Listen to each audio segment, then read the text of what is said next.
सकाळची सुरुवात ना या गवती चहापासून झाली होती आणि तब्येत खराब असल्यावर ना असे काहीतरी कारनामे करायचे सुचतात. गवत वगैरे टाकून प्यायचं आणि तेच मस्त असं पिलं मी आणि छान पण लागतं ते. आणि ना काल हे मी जे दाखवलं होतं पार्सल त्यामध्ये होते छोटंसं माईक. तसं ना एवढं भारी होतं ना मस्त होतं म्हणजे कुठं पण आपण कॅरी करू शकतो ते. आणि ना 2 होते त्यामध्ये. दोघं पण यूज करू शकतात ते आणि मी इकडं प्रिन्शूला शिकवत होते मामा बोल आणि ती आत्ती-आत्ती बोलत होती. म्हणजे ना ते बघता-बघता तर एवढं मोठं झालंय ना, सगळं बोलायला शिकलंय आणि मम्मा तर खूप छान बोलतं ते. बोलायला सांगितलं तर बोलतच नव्हतं. सुट्टीचा आनंद कसा घ्यायचा नाही आमच्या आर्याकडून कुणीतरी शिकलं पाहिजे.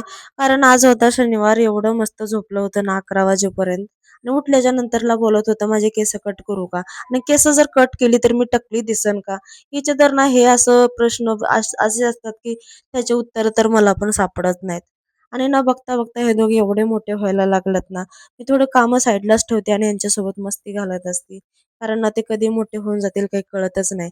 आणि ना 5-6 वाजता आर्याचे पप्पा आज आले होते लवकरच ऑफिसवरनं घरी आणि आम्ही गेलो होतो काही कामासाठी बाहेर.